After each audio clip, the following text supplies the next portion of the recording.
Merci de nous rejoindre, Madame, Messieurs. Bonsoir à tous. Invité de ce jour, Monsieur Abdoul Majid Kassobia, qui est de nationalité congolaise, la RDC.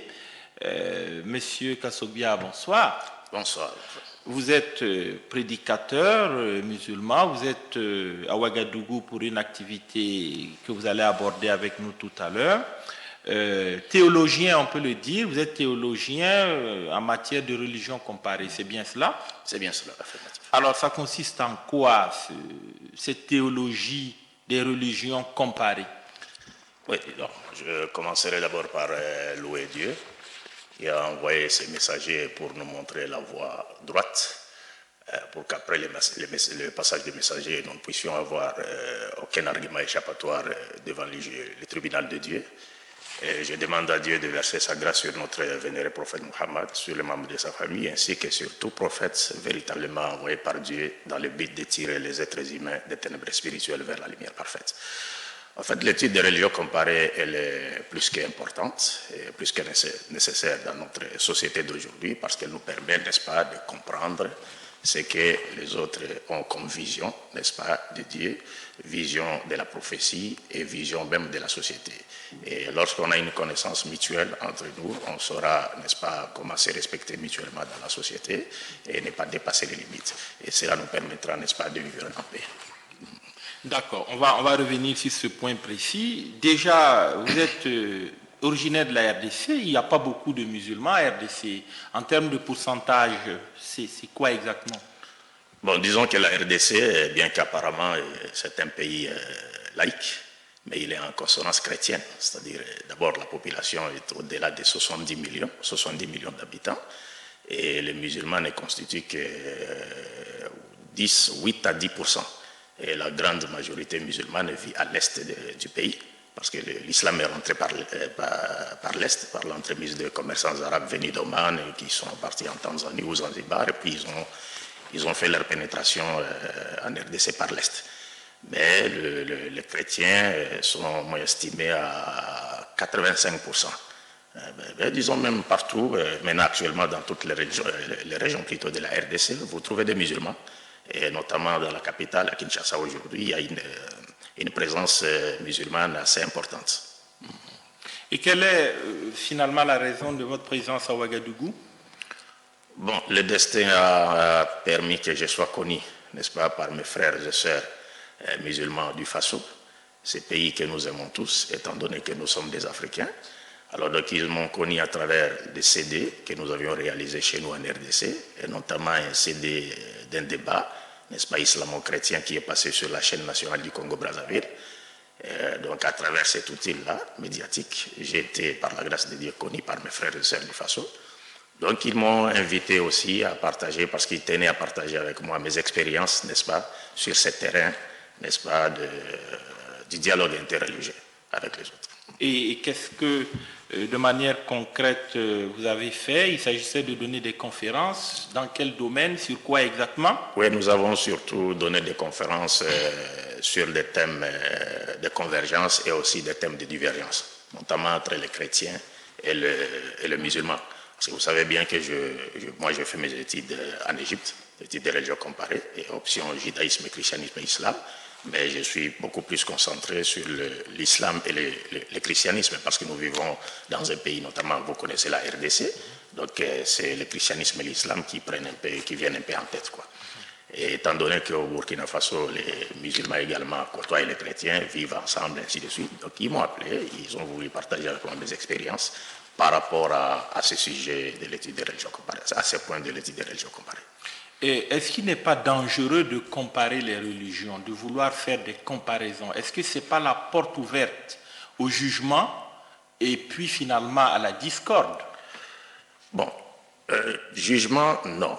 Discorde également, non. Mais nous, notre objectif, c'est quoi? Parce que d'abord, vous devez savoir que nous, en islam, la théorie de l'existence de plusieurs religions, n'est-ce pas, n'existe pas en islam.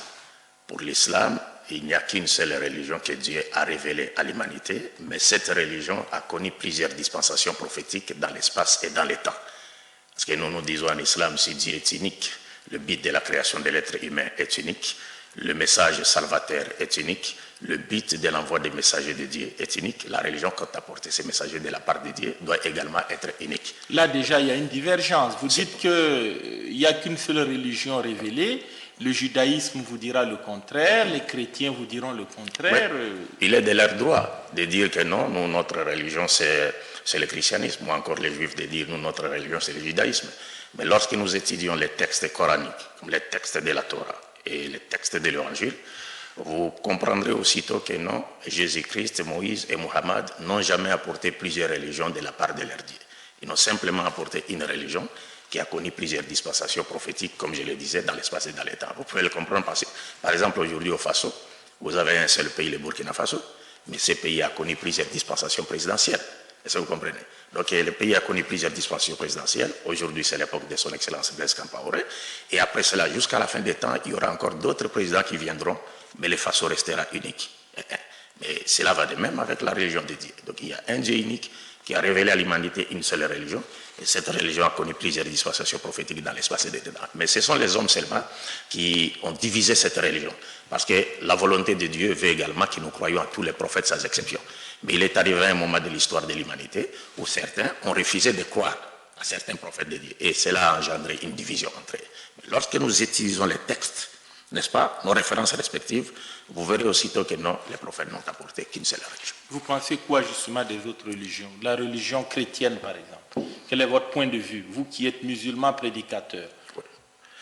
Bon, selon moi, pour nous, nous disons par exemple, lorsque nous parlons de l'islam comme étant la religion, parce que ça, il faut vraiment apporter la lumière. Je me dois d'apporter la lumière là-dessus.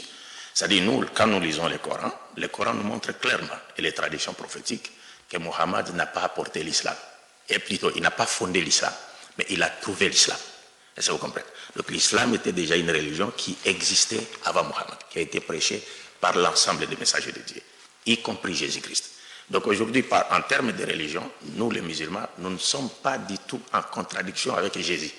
Nous ne sommes pas du tout en contradiction avec Moïse et les autres prophètes qui sont passés avant Mohammed. D'ailleurs, le Coran nous demande, aucun musulman ne peut être aujourd'hui un vrai musulman au sens coranique du terme s'il ne croit pas en Jésus, s'il ne croit pas en Moïse. Donc il n'y a aucune contradiction entre nous et ces prophètes. Sauf qu'il peut y avoir des divergences entre nous et les chrétiens. Les chrétiens qui disent que leur religion c'est le christianisme. Et vous verrez aussitôt lorsqu'on utilise les textes du christianisme ou lorsqu'on regarde la doctrine fondamentale du christianisme, pour nous les musulmans, nous trouvons que non, cette doctrine fondamentale du christianisme n'est pas celle qui a été enseignée par Jésus-Christ. Okay, mais la sainte doctrine qui a été enseignée par Jésus se trouve également dans la Bible. Lorsque nous examinons, nous lisons la Bible, nous trouverons la sainte doctrine qui a été enseignée par Jésus-Christ et qui a également été enseignée par tous les prophètes qui l'ont précédé, et enfin par Mohammed qui est venu après lui. On a quand même Abraham également qui est un peu le point de convergence des différentes religions monothéistes. Oui, bon, toujours, oui, quand vous dites des différentes religions monothéistes, il faut toujours les rappeler que c'est un terme que nous avons apprêté de l'Occident, c'est-à-dire la vision occidentale, ainsi de suite. Et quand vous parlez d'Abraham, c'est vrai, c'est le dénominateur commun. Il est appelé le père des croyants, le centre des vertus humaines, le père des prophètes. Mais parlant d'Abraham, Dieu nous dit dans le Coran, il n'a jamais été juif et moins encore chrétien, mais il était musulman. Dans quel sens? C'est-à-dire quelqu'un qui se soumettait à la volonté de Dieu. C'est ce qui est dit dans le Coran. C'est ce qui est dit dans le Coran. Vous allez voir sans doute le contraire dans les autres livres révélés comme non, mais ce qui est dit dans le Coran est également confirmé dans la Torah et dans l'Évangile même. Parce que dans la Torah, Abraham est présenté comme étant le père de la foi et il a été reconnu comme juste aux yeux de Dieu pour avoir cru en Dieu et pour avoir défendu l'unicité absolue de Dieu et finalement pour avoir appliqué la loi de Dieu. C'est en cela qu'on reconnaît le véritable monothéiste. C'est-à-dire vous ne pouvez pas aujourd'hui prétendre être un monothéiste au sens de la parole de Dieu si aujourd'hui vous vous opposez par exemple à l'application de la loi de Dieu et que vous adorez un autre en dehors de Dieu. Donc ça n'existe pas. Alors un mot sur l'islam dont vous êtes spécialiste. Certaines religions ont cette connotation violente, à tort ou à raison, on colle une étiquette. C'est le cas de l'islam. Cela s'explique comment? Bon, l'islam n'a rien à voir avec la violence. D'abord en soi, étymologiquement, même l'islam dérive d'un terme qui veut dire salam.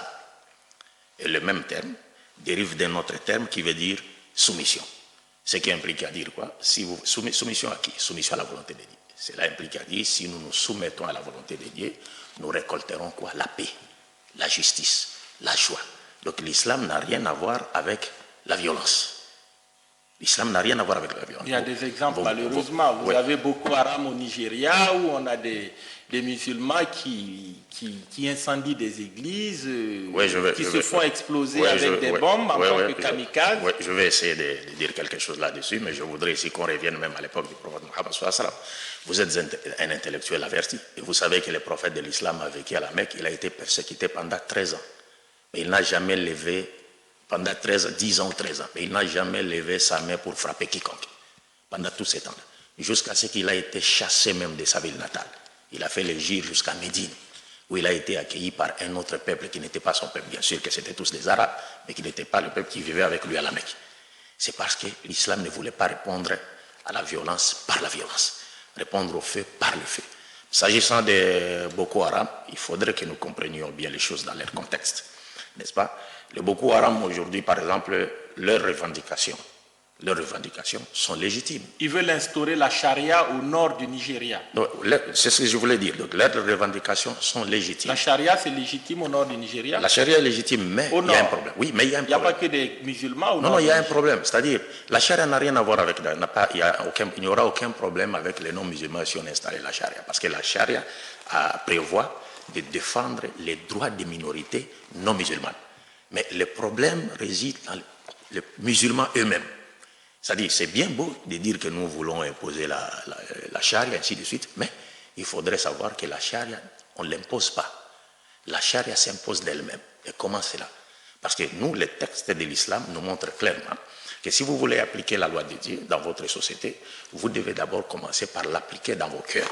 Vous devez vous-même commencer par vivre d'abord, c'est-à-dire par devenir une incarnation pratique de vraies valeurs spirituelles et morales, n'est-ce pas, de l'humanité que Dieu attend de nous. Et par après, vous tous d'un commun accord, c'est comme dans une démocratie, vous pouvez accepter de faire quoi? De vous voir régir par la charia. Et la charia, comme je le disais tantôt, on ne l'impose pas. Il y a un processus. Il faut éduquer la masse. Vous ne pouvez pas venir comme ça, vous imposer aux gens une chose qu'ils n'ont jamais appris à connaître ou à comprendre. Donc il y a un processus, il y a un préalable, il faut éduquer la population, et une fois que la population aurait effectué un retour vers les vraies valeurs spirituelles et morales de l'humanité que Dieu attend de nous, la population elle-même acceptera que la charia puisse régir sa vie. Parce qu'aujourd'hui, qui est le plus grand législateur? Ce n'est pas ceux qui nous imposent leurs lois, mais c'est plutôt Dieu. Rappelez-vous, le Christ Jésus, que la paix de Dieu soit sur lui, disait, s'adressant à Dieu, que ta volonté soit faite sur la terre comme elle est faite au ciel. C'est cette volonté de Dieu qui est faite au ciel, où il n'y a pas de démocratie, il n'y a pas de communisme, il n'y a pas de capitalisme, mais Dieu règne en maître contesté et contestable par sa loi pour le bien-être des créatures célestes. C'est cette même volonté qui doit être faite sur la terre. S'agissant de Boko Haram, comme je le disais, les revendications sont légitimes, d'une part, mais d'autre part, les moyens qu'ils ont choisis n'est pas islamique. Parce qu'en fait, Boko Haram veut dire quoi? Littéralement, Boko Haram veut dire la culture occidentale est immorale. C'est immoral. Ouais. Et Boko Haram voit dans les chrétiens en Afrique comme étant un véhicule de cette culture moralement animale qui détruit toutes les valeurs morales de l'humanité. Donc ils voient dans les chrétiens cela un véhicule. Maintenant, il n'est pas de leur droit d'attaquer les chrétiens ou de les tuer ou de faire quoi que ce soit, parce que cela est interdit par l'islam. C'est vrai que cette culture-là, nous le savons aujourd'hui, la culture occidentale, sur le plan moral, elle a détruit les vraies valeurs, même nos valeurs à nous, africaines. Elle a des points positifs également. Oui, il y a des points. Toute culture, que même la culture africaine a des points positifs et des points négatifs. C'est vrai. Idem pour la culture occidentale. On ne peut pas dire qu'elle est totalement négative, la culture occidentale. Pas du tout. Il y a des points positifs dans la culture occidentale. Mais il y a des points par rapport à la morale, par rapport à la bonne éthique, des grandes lignes qui sont vraiment négatives et qui contribuent aujourd'hui. Parce que vous savez, je vais vous donner un exemple. Bon, je vais donner un exemple, par exemple. Vous savez, je vais donner l'exemple de la polygamie, par exemple. Bon, parce que je sais que beaucoup de personnes sont un peu allergiques lorsqu'on veut parler de la polygamie. Notamment les Occidentaux. Notamment les Occidentaux. Aujourd'hui, par exemple, il est interdit à un homme d'épouser officiellement une seconde femme. Mais il lui est permis, toléré, il aura même l'assistance il aura droit à l'assistanat, n'est-ce pas, de vivre avec des concubines, des femmes qu'il n'a pas épousées, ou encore d'avoir des épouses qui portent des barbes, c'est-à-dire des hommes comme lui, des homosexuels, donc il sort avec eux, et ça, il n'y a pas de problème. Mais la loi que Dieu a établie, c'est-à-dire la seconde forme du mariage, qui est la polygamie, que Dieu lui-même a instituée, mais qu'il n'a pas imposée, est aujourd'hui, c'est-à-dire diabolisée par l'Occident. Or, les savants français, Étienne Dinet, lorsqu'il parle de la polygamie, il nous dit, toute société qui a adopté la monogamie comme étant la seule forme du mariage connaîtra 3 conséquences graves. Toute société. Qui a adopté la monogamie comme étant la seule forme du mariage connaîtra 3 conséquences graves. Et nous, les musulmans, nous lui ajoutons encore 2 conséquences. Ce qui fait combien? 5 conséquences. Il dit la première conséquence, c'est qu'il y aura prolifération de la prostitution. Il y aura la prostitution. La seconde, les enfants illégitimes. La troisième, les célibats. Et nous, les musulmans, nous disons la quatrième, l'infidélité. Et la cinquième, c'est la dépravation totale des mœurs. Parce que nous vivons dans un monde, depuis que le monde est monde, où les pyramides démographiques est en faveur du taux de la femme. De sorte que Dieu, parlant même dans la Bible, dans Ésaïe 4:1, il dit, il arrivera un moment où 7 femmes s'attacheront à un seul homme et lui diront, nous nous vêtirons nous-mêmes, nous allons nous habiller nous-mêmes, mais fais-nous seulement porter ton nom pour enlever notre honte. La monogamie est quand même symbole de stabilité. Un couple monogame est beaucoup plus... Très souvent, il y a moins de difficultés que dans les familles polygames. On le voit en Afrique, où les enfants s'entre-déchirent, où les épouses s'entre-déchirent et il n'y a que des difficultés. On ajoute à ce point le fait que financièrement, il est difficile d'entretenir des familles avec énormément d'enfants, pas d'éducation, pas de santé. Il y a beaucoup de soucis avec la polygamie. Non, vous savez, Dieu, la sagesse, c'est l'un des attributs de Dieu. Et Dieu étant sage, il n'a pas prescrit la polygamie par hasard. Mais il y a un processus, il y a des préalables. C'est-à-dire tous ceux-là qui connaissent des problèmes dans un foyer polygamique, ce sont des gens qui n'ont pas respecté le préalable de la polygamie. Quand on vous dit d'aimer toutes vos épouses de la même façon, c'est pratiquement impossible. Non, c'est pas impossible. Vous n'aimez pas vos enfants, même vos enfants, je vais y arriver. Ou vos véhicules, je vous réponds. Vos vêtements, vous avez toujours une préférence pour vous avez l'un parfaitement ou l'autre. raison. Vous avez parfaitement raison. D'abord, moi, je m'attendais à ce que je vous dise cela. C'est-à-dire, ces phrases-là ne devraient naturellement pas sortir de votre bouche. C'est moi qui allais dire cela en vous disant... Je vous ai dévancé. Oui, vous m'avez dévancé, vous m'avez rendu également service. C'est pour vous dire, c'est vrai, c'est une évidence, qu'aujourd'hui, personne ne peut aimer 2 femmes de la même manière. Mais Dieu ne nous demande pas, c'est-à-dire les sentiments. Même le Christ lui-même, il avait 12 apôtres, mais il aimait Jean plus que les autres. Le Christ avait 12 apôtres, il aimait Jean plus que les autres. Et lorsque Dieu parle de la polygamie dans Deutéronome, chapitre 21, versets 15 à 17, il dit, si un homme a 2 femmes et qu'il aime l'une plus que l'autre, il n'a pas dit, il n'aime pas toutes ces 2 femmes, toutes ces des épouses. Mais il a une préférence. Mais cette préférence-là, dans un foyer polygamique, on ne vous demande pas de la révéler. Mais on vous demande de les aimer par rapport au respect de leurs droits. Et ça, dans la Bible, Exode, chapitre 21, versets 10 à 11, Dieu dit, si un homme prend une seconde femme, il ne retranchera pas les droits de la première femme en ce qui concerne la nourriture, le vêtement et les droits conjugaux. S'il ne fait pas pour elle ces 3 choses, la première femme pourra quitter les droits conjugaux sans rembourser la dot. C'est-à-dire, là, nous devons faire preuve de justice par rapport à leurs droits. Mais en ce qui concerne les sentiments, dans notre cas, il y aura toujours une préférence, vous l'avez dit, même vis-à-vis de nos enfants. Nous avons des enfants, nous les aimons tous, mais il y a toujours une préférence. Parce que même Dieu lui-même dit dans le Coran, aucun cœur ne peut aimer 2 choses de la même manière, mais seulement le respect des droits. Le respect des droits de ses épouses. Alors, on parlait de la charia, on a parlé de Boko Haram, idem pour ce qui se passe au nord du Mali, c'est une actualité de la semaine. Oui. Et il y a juste quelques temps, le groupe Ansardine a encore réaffirmé sa volonté d'instaurer la charia au nord du Mali et d'aller finalement vers une autonomie. Quelle est votre analyse? Elle est simple. Nous ne sommes pas contre les revendications d'Ansardine. Et nous ne mettons pas en doute, n'est-ce pas, leur sincérité. Mais si Ansardine posait aujourd'hui des actes qui contredisent les principes de l'islam, nous n'hésiterons pas de dire qu'Ansardine est en train de faire du tort à l'islam. Ansardine fait de la lapidation, flagellation, amputation de membres d'êtres humains. Oui, tout cela est connu. Est-ce que c'est légal? Non, ce n'est pas légal. Pourquoi ce n'est pas légal? C'est pourquoi j'étais en train tantôt de dire, c'est bien beau de dire nous voulons instaurer la charia. Mais c'est seulement la suite qui nous montrera que si vous aviez vraiment une bonne intention d'instaurer la charia. Parce que l'instauration, avant d'instaurer la charia, il y a des préalables. Il faut éduquer la masse. Il faut éduquer la population. Si vous n'êtes pas passé par ces processus-là, ça montre que vous avez d'autres idées derrière la tête. Peut-être vous visez quoi? Vous visez la prise du pouvoir pour satisfaire, n'est-ce pas, vos désirs à vous. Parce que si vraiment vous veniez au nom de l'islam, vous serez obligé, vous, de respecter ces préalables-là qui ont été établis par le prophète Mohammed lui-même. Donc, éduquer la population jusqu'à ce que la population puisse avoir cette prise de conscience, n'est-ce pas, de la nécessité de revenir aux vraies valeurs spirituelles et morales de l'islam, et elle-même choisira d'appliquer la charia.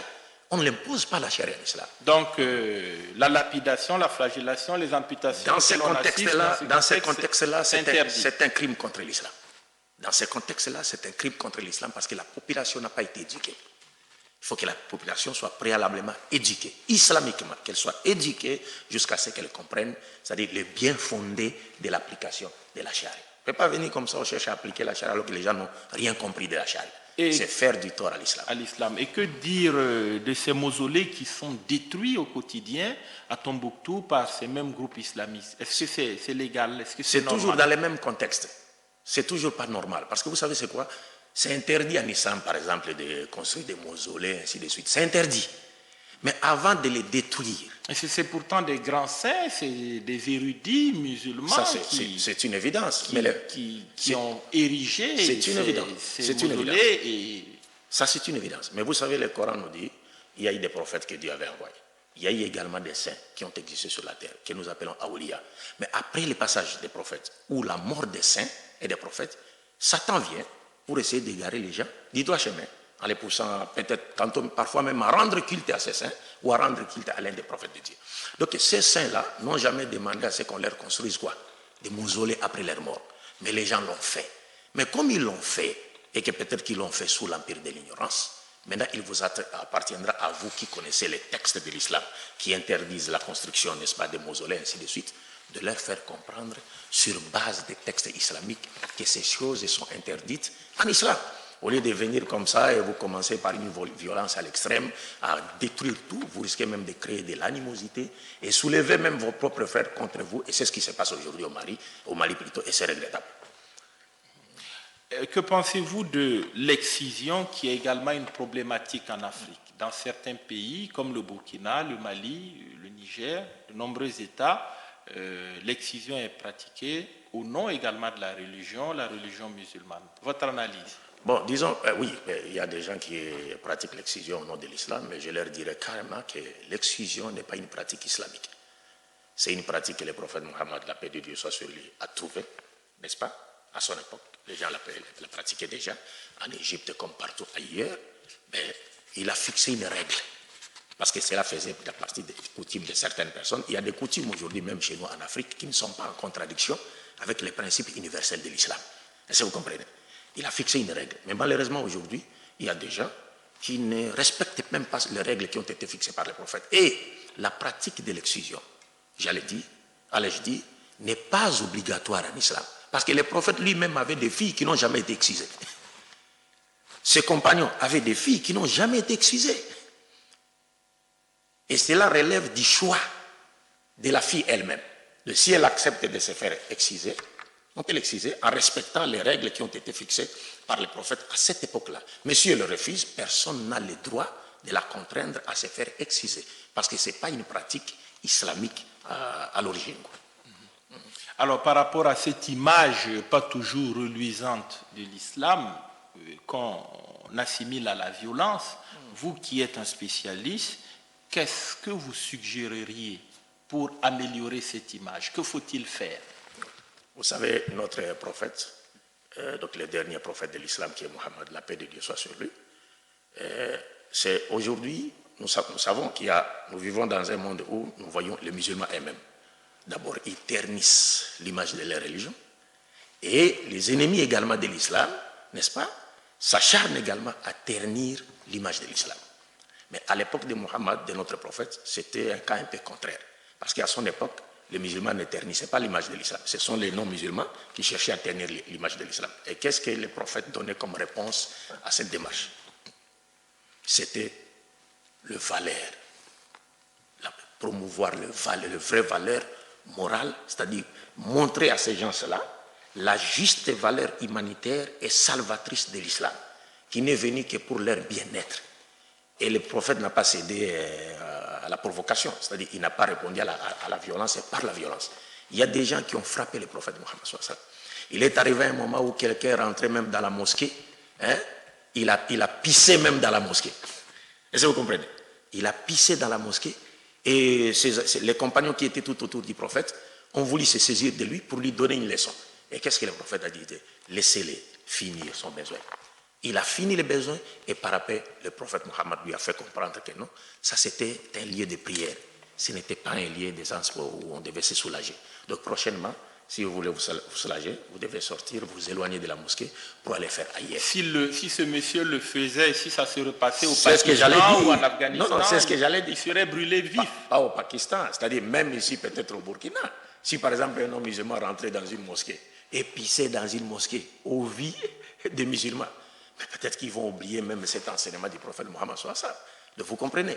Donc c'est ce qui fait la différence qui existe entre l'islam en soi et les musulmans qui sont appliqués à faire quoi? À vivre les valeurs universelles, les valeurs morales universelles de l'islam. Vous comprenez? Oui, donc la réponse que nous pouvons aujourd'hui donner, ce n'est pas répondre à la violence par la violence. Sinon nous tomberons dans les pièges des ennemis. Vous tombez dans les pièges des ennemis. Parce qu'il y a ceux aujourd'hui qui racontent des bobards sur l'islam par ignorance. Et d'autres le font par haine. Parce que l'islam serait une barrière à leurs intérêts, ainsi de suite. Est-ce que vous comprenez? Mais nous devons, dans ce contexte-là, nous devons simplement de faire passer le message de l'islam. Après l'avoir vécu, nous-mêmes, nous devons vivre ce message et chercher à faire connaître l'islam aux autres. Parce qu'il arrive des fois que les gens nous attaquent, comme je venais de le dire, par ignorance. Mais après avoir acquis la connaissance, après avoir connu la chose, aujourd'hui, il y a des savants en Occident qui prennent la défense de l'islam. Parce qu'ils ont compris que l'islam n'a rien à voir avec tout ce qui se passe. L'islam n'a rien à voir avec ça. Alors, on a vu, pourtant, toutes les autres religions sont soumises aux mêmes difficultés. On a vu des films, on a des écrits qui ont dépeint, par exemple, Jésus-Christ sous un angle pas très reluisant. Il n'y a pas eu ces réactions à chaud, à la limite épidermique, qu'on a constatées quand il y a eu, par exemple, les caricatures de Mohamed, quand il y a eu les versets sataniques du Coran. On a l'impression que dès qu'on touche à la religion musulmane, il y a problème. C'est vrai, c'est vrai. Et vous avez dit, je vais commencer par cette phrase-là, la dernière partie de votre phrase. Dès qu'on touche à la religion musulmane, il y a un problème. Et je vous ai dit ici que l'islam était la religion prêchée par tous les prophètes. Rappelez-vous que lorsque le film La dernière tentation de Jésus-Christ a été projeté pour la première fois en France, qui montrait Jésus, et il a eu des relations intimes avec une femme, il a eu des enfants, et ainsi de suite, alors que nous, en islam, nous savons que Jésus s'est jamais marié, il n'a jamais eu des enfants. Les musulmans se sont également soulevés contre ce film-là. Et c'est normal que les musulmans se soulèvent contre ce genre de choses, parce que la personne des prophètes pour nous est sacrée. Et nous savons que les prophètes sont les réceptacles, n'est-ce pas, qui reçoivent la volonté de Dieu, qui nous vient du ciel, pour qu'ensuite la transmettre aux hommes. C'est vrai, on peut se soulever, mais dans le respect des principes de l'islam. Et non aller casser, tuer les gens, parce que ça n'a jamais existé. Le prophète Mohammed était la première personne à avoir subi cela. Non seulement on a fait des caricatures, comme on a fait, mais on l'a frappé, on l'a insulté, on l'a fait n'importe quoi, mais il n'a jamais répondu au mal par le mal. Et cette attitude positive que nous, les musulmans, nous devons adopter aujourd'hui pour répondre à toutes ces attaques. Et nous devons toujours nous mettre dans la tête une chose, quoi? C'est-à-dire, ce sont des gens qui agissent soit par ignorance ou soit par haine. Donc s'ils agissent par ignorance, nous devons leur fournir des efforts pour leur transmettre, faire connaître l'islam, n'est-ce pas?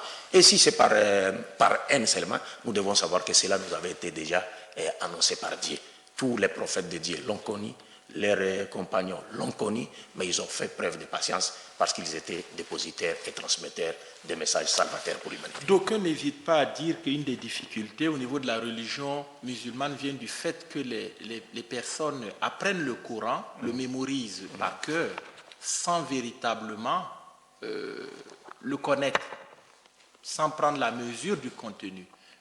Est-ce qu'il ne faut pas changer un peu cette donne? Est-ce qu'il ne faut pas permettre à ceux qui apprennent le Coran, au-delà de le mémoriser, de prendre véritablement connaissance de son contenu?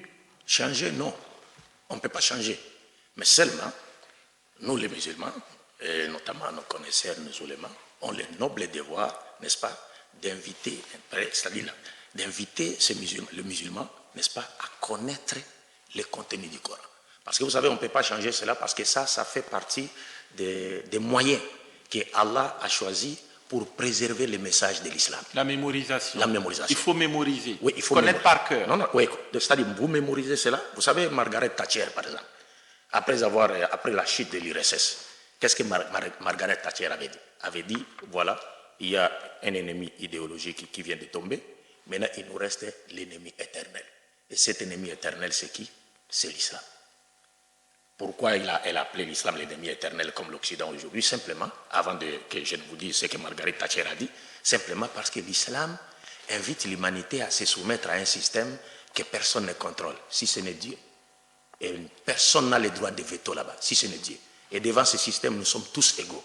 Mais par contre, les autres nous invitent, voudraient qu'on se soumette à des systèmes qu'ils ont fabriqués, bidouillés, et qui ne profitent qu'à leurs intérêts. Et l'intérêt d'une minorité militairement forte qui prend en otage toutes les richesses du monde, ainsi de suite. Pourtant, les richesses du monde sont proportionnelles à tous les peuples de la terre. Cela étant, l'islam constitue un danger pour eux. Alors, Margaret Thatcher a dit, il nous reste l'ennemi éternel, l'islam. Que devons-nous faire? Il dit, non, il faut faire disparaître le Coran. Il faut détruire le Coran. Il faut brûler le Coran. L'un d'eux s'est levé pour dire, non, mais les musulmans ont le Coran dans leur cœur. Parce que vous vous rappellerez que vous devez savoir que ce soit la Torah, que ce soit l'évangile, donc toute la Bible aujourd'hui et le Coran, en tout cas la Bible n'a pas gardé son authenticité jusqu'à ce jour. Parce que c'est un livre qui a été traduit, n'est-ce pas, en d'autres langues. De sorte que quand vous lisez même l'introduction de la Bible, Tob, Jérusalem, français courant, vous verrez qu'on vous dit clairement que les originaux n'existent plus. Il n'y a que des copies. Donc il y a eu des traductions. Le Nouveau Testament, Jésus parlait l'hébreu. Mais le Nouveau Testament a été écrit en grec. Et dans la critique littéraire, on a appris que toute traduction de l'original et toute traduction est trahison de l'original. Donc si on a traduit déjà le message, donc c'est sûr et certain qu'on va perdre quelque chose. Mais les musulmans ont eu la grâce de conserver le Coran jusqu'à ce jour. Et cela, à travers quoi? À travers ces moyens, n'est-ce pas, mécaniques que Dieu nous a enseignés, de la mémorisation des textes. Même Jésus-Christ et tous les prophètes lisaient par cœur les textes. Mais ça ne suffit pas. Ça ne suffit pas.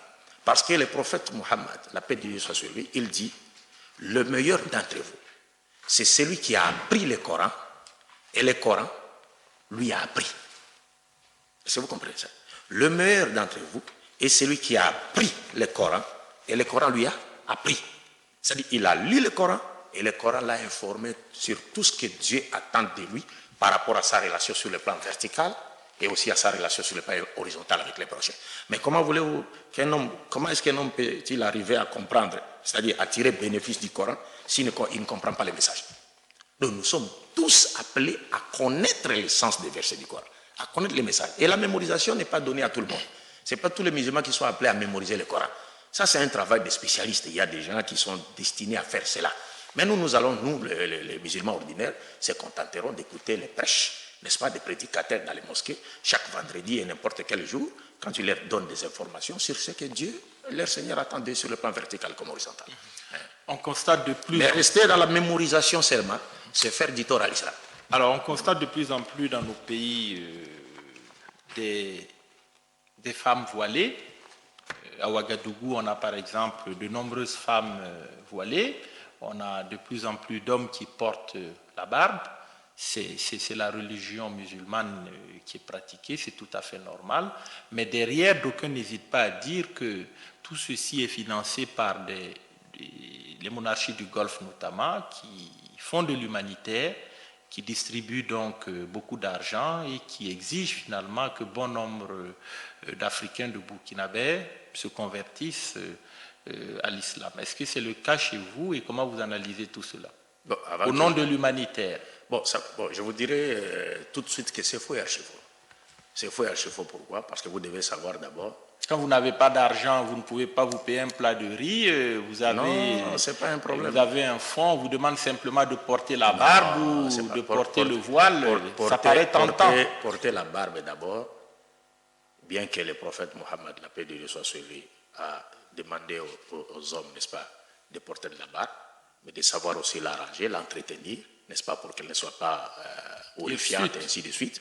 Vous comprenez? Mais le prophète nous a fait comprendre que la barbe est premièrement le signe de la masculinité.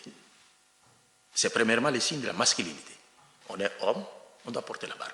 Mais d'une manière classique. Dieu n'a pas créé la barbe en vain. Parce que c'est Dieu qui a créé la barbe, ce n'est pas Satan. Et tous les prophètes, y compris Jésus, ont porté la barbe. Est-ce que vous comprenez? Tous les prophètes ont porté la barbe. Donc c'est un signe d'abord de masculinité. Donc c'est normal. Hein? Même si certains voudraient en faire aujourd'hui un objet de culte. Non, non, ce n'est pas un objet de culte. C'est un signe de masculinité. Et celui qui ne peut naturellement pas porter de barbe, Dieu ne le fera pas rentrer au paradis, en enfer au dernier jour parce qu'il n'a pas porté la barbe. Naturellement, donc, si la barbe ne peut pousser chez lui, est-ce que Dieu va le condamner parce que la barbe n'a pas poussé sur son menton? Non.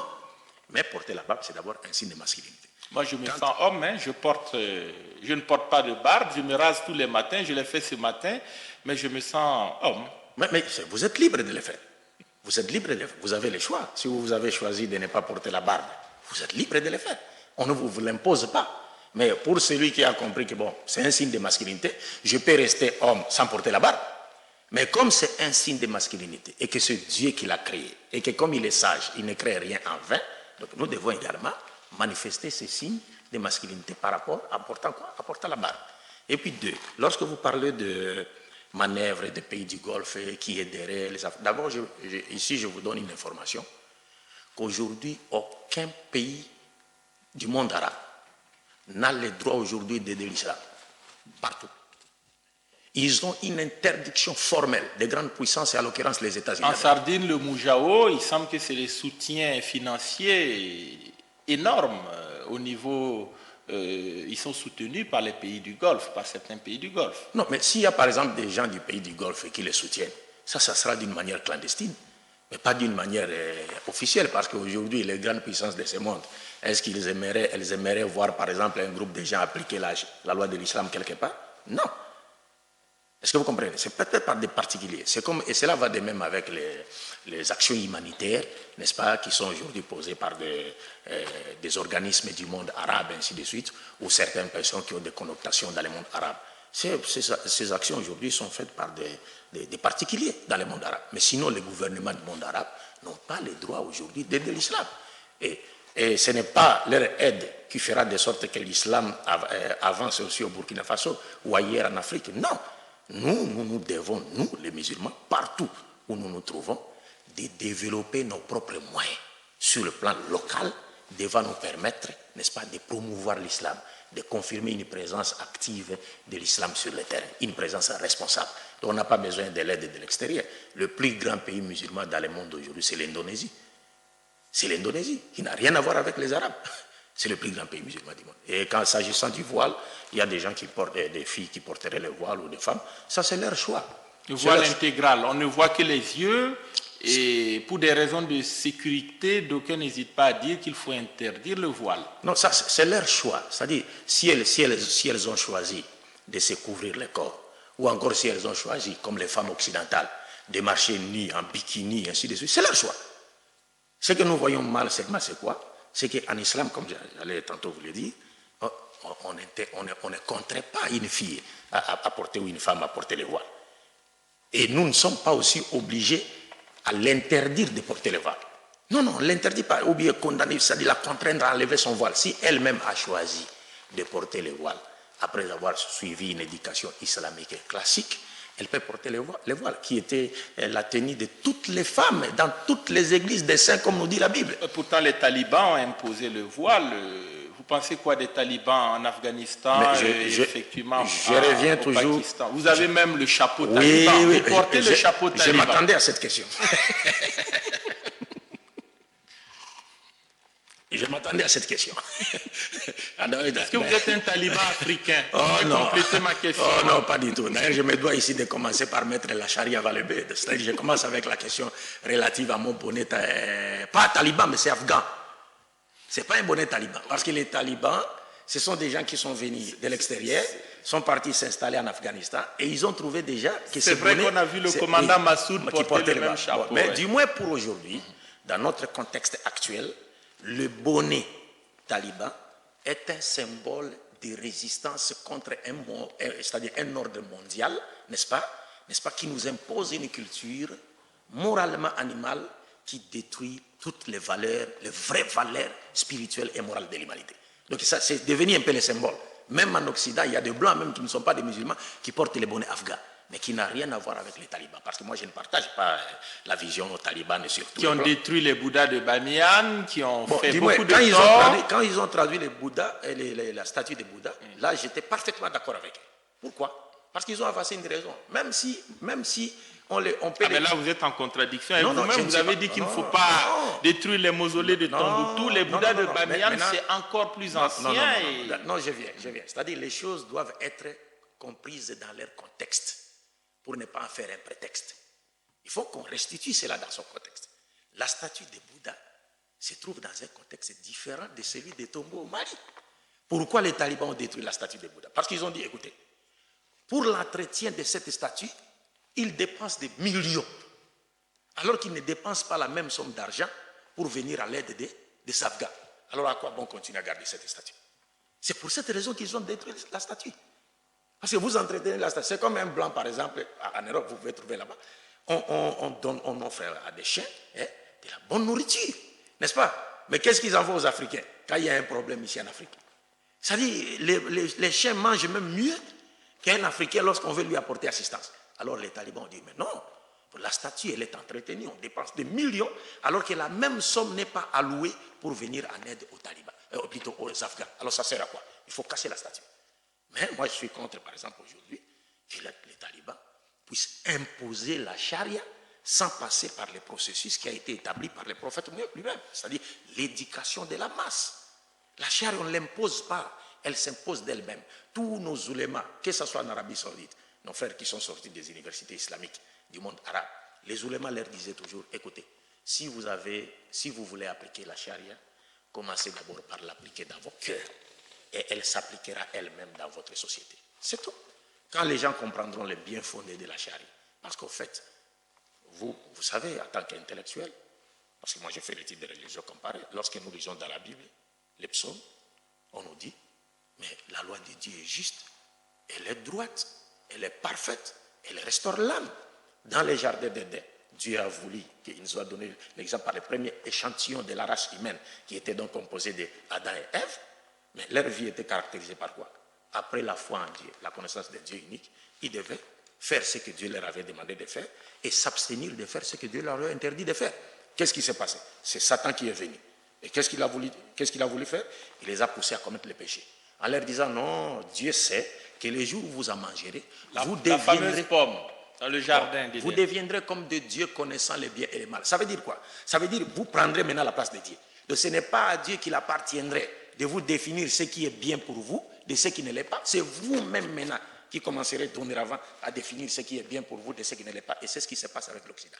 Tout ce que Dieu a interdit, il nous dit qu'il faut le faire. Tout ce que Dieu a ordonné, il ne faut pas le faire, faites le contraire. Vous voulez conclure que l'Occident c'est Satan? Non, je n'ai pas dit que je ne conclurai pas en disant que l'Occident c'est Satan. Mais je vous rappelle simplement que selon les prophéties bibliques et selon les enseignements islamiques, les pays occidentaux, actuellement, les gouvernements occidentaux, politiques, sur le plan politique, pas les occidentaux, les citoyens ordinaires, sur le plan politique, sont présentés dans la Bible, dans les prophéties de Daniel, comme d'Apocalypse, et dans le Coran, comme étant des outils du diable qui vont détourner l'humanité de la loi de Dieu. Parce que Dieu veut que nous vivions sur cette terre et que nous acceptions que sa loi puisse régir notre vie. Mais c'est eux qui nous détournent de cela. Et c'est pourquoi il y a toujours ce qu'on appelle choc des civilisations. Et cela a été annoncé dans la Bible lorsqu'on dit dans la prophétie, je mettrai une inimitié entre ta postérité et la postérité de la femme. Celle-ci, tu la mordras au talon, mais celle-ci t'écrasera la tête. C'est pourquoi. Parce que Satan a détourné l'humanité de la loi de Dieu. C'est pourquoi nous, les musulmans, aujourd'hui, nous ne croyons pas, par exemple, au péché originel, comme cela est enseigné par le christianisme. Nous disons non, le péché originel n'existe pas, parce que le péché d'Adam n'était pas un péché inné, c'était un péché volontaire. Adam avait le libre choix de choisir, de transgresser la loi de Dieu, comme de ne pas la transgresser. Les péchés originels n'existaient pas parce que nous ne naissons pas avec les péchés originels, mais nous perpétuons les péchés d'Adam. C'est-à-dire qu'à chaque fois que l'humanité se détournera de la loi de Dieu, comme l'ont fait Adam et Ève dans les jardins d'Éden, sur instigation du diable, nous serions en train de perpétuer le premier péché. Celui qui consiste à se détourner de la loi de Dieu au détriment d'un système que nous allons nous-mêmes inventer et en remplacement du système de qui? Du système de Dieu. Voilà, on va terminer avec 2 points d'actualité concernant votre pays, votre région. Un mot déjà sur cette rébellion à l'Est, dans le Kivu, à l'Est de la RDC. Il y a des négociations qui sont en vue en Ouganda. Est-ce que vous pensez que finalement on ira un jour vers la stabilité et la paix dans votre pays, qui est pourtant immense avec de nombreuses richesses? Nous l'espérons bien, mais nous disons toujours, nous restons toujours pessimistes.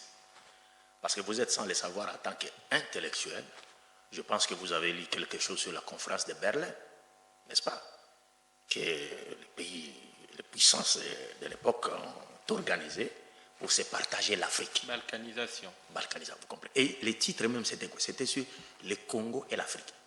C'est-à-dire le Congo, RDC et l'Afrique. Donc on a séparé le Congo de l'Afrique comme si le Congo ne faisait pas partie de l'Afrique.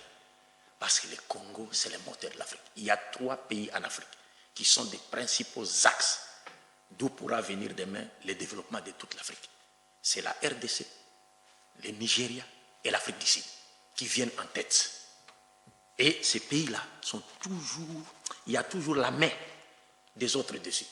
Donc aujourd'hui, cette guerre ou ces conflits qui existent à l'est de la République démocratique du Congo, il est difficile que ces conflits puissent prendre fin aujourd'hui. Apparemment, il peut prendre fin.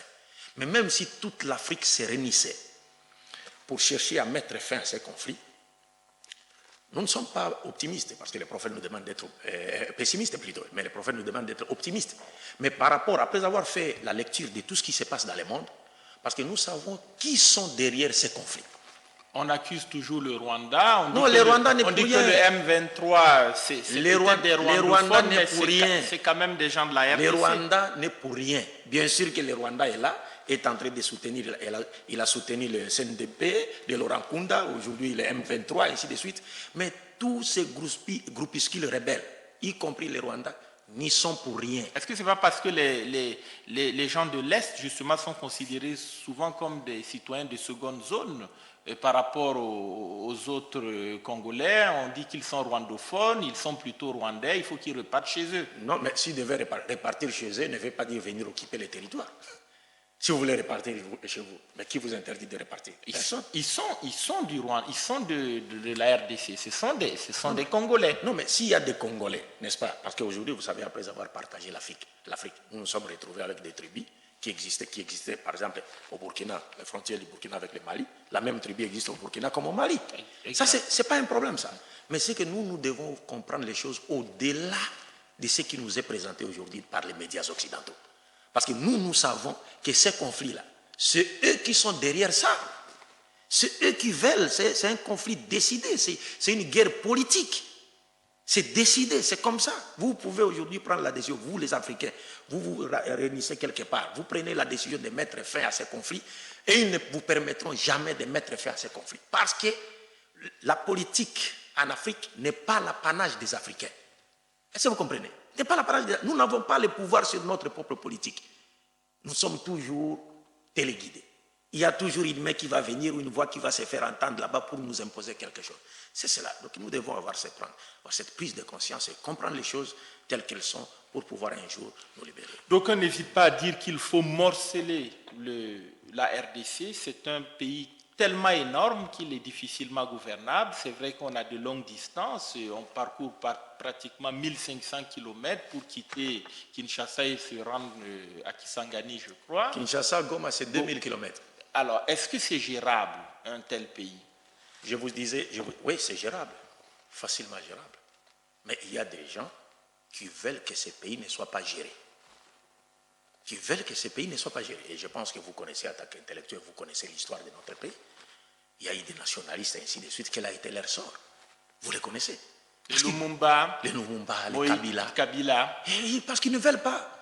Et la preuve, c'est quoi? Herman Cohen, du département américain, et qui est chargé des affaires africaines au département américain, qu'est-ce qu'il a dit? Il a dit noir sur blanc. Il a dit noir sur blanc, le Kivu appartient au Rwanda. Qu'est-ce qu'il cherche? Le Kivu appartient au Rwanda. Mais qu'est-ce qu'il cherche? Qu'est-ce qu'il veut dire par là? Mais c'est tout, c'est décidé. C'est décidé. Et encore, faudra-t-il que les Africains comprennent cela.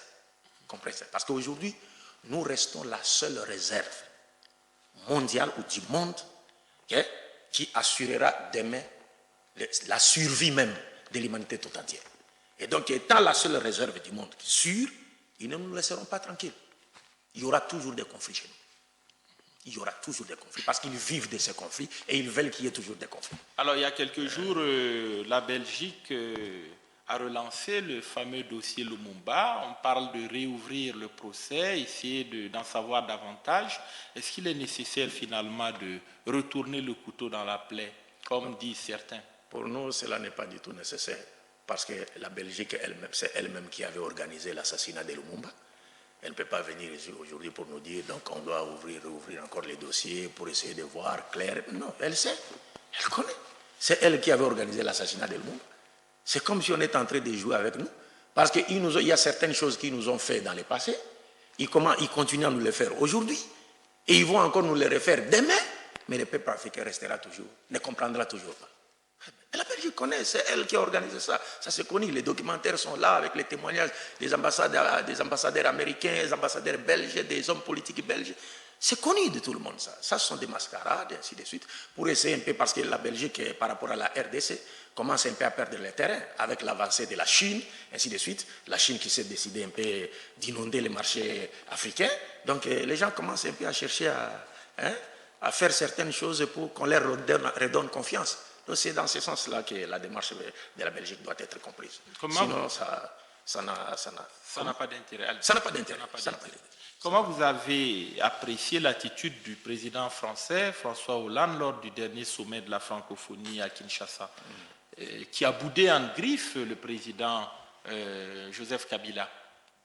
Il a manifesté ouvertement son mécontentement par rapport aux élections qui n'auraient pas été bien tenues. Ça n'a rien à voir avec les élections. En réalité, son attitude n'a rien à voir avec les élections. Officiellement, la France a expliqué cela en disant qu'il n'y a pas d'élection, crédible au RDC. Vous êtes un intellectuel et je pense que vous maîtrisez ces choses-là mieux que moi. Donc ça, c'est la version officielle. La version officielle, c'est quoi? J'allais vous dire quoi?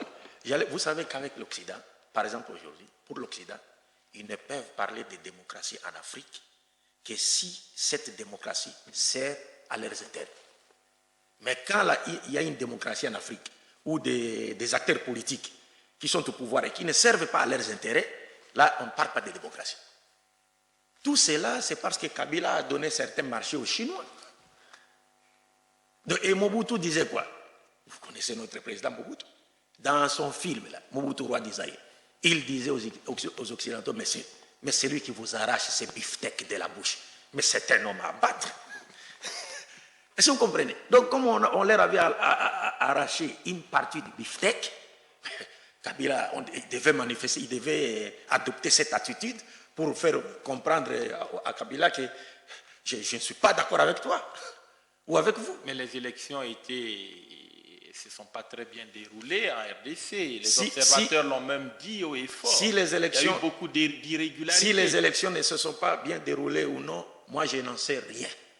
Je n'en sais rien, mais sauf que je sais une chose, c'est que c'est eux qui ont sponsorisé les élections. C'est eux.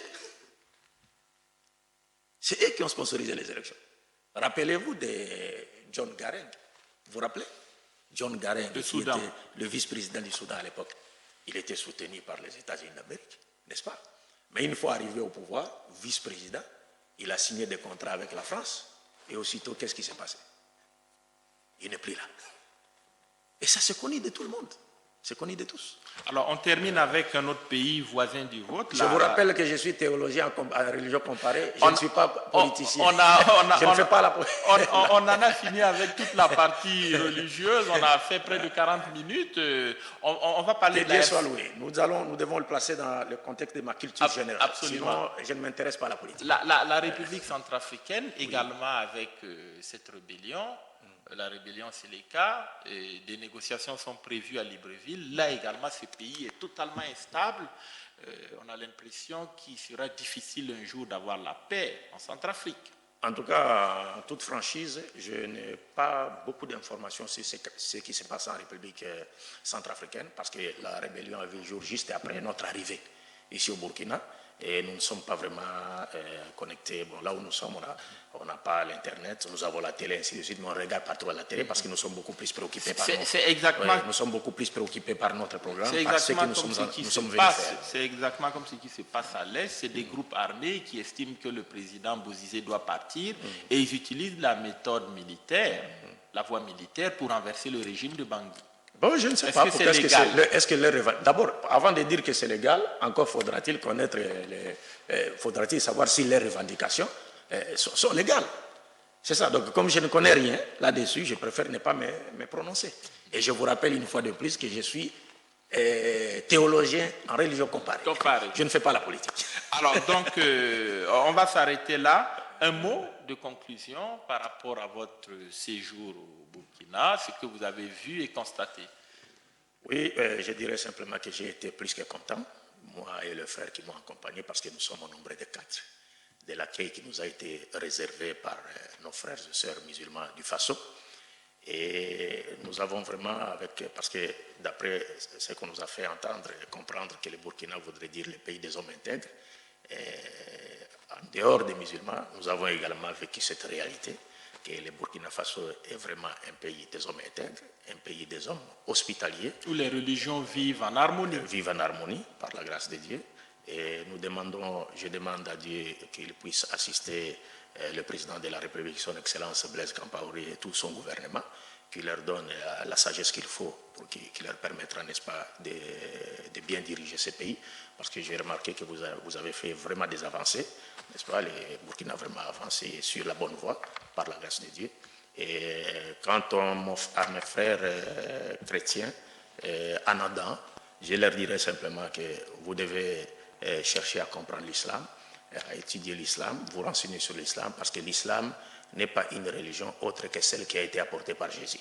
L'islam n'est que la religion qui a été prêchée par tous les messagers de Dieu, mais dont la forme parfaite, définitive et universelle a été révélée au prophète Mohammed, qui a dit « l'arabe n'est pas supérieur à un autre être humain, ni un autre être humain supérieur à un arabe, et moins encore un blanc supérieur à un noir, ou un noir supérieur à un blanc, qui par la piété, le meilleur d'entre nous est celui qui craint Dieu le plus. » Voilà, on va s'arrêter là. Je rappelle que nous recevions donc M. Abdoul Majid Kassogbia, qui nous vient de la RDC. Bon retour dans votre grand et beau pays. Merci beaucoup. Actu Hebdo qui s'achève pour aujourd'hui. Merci de nous avoir suivis et à bientôt.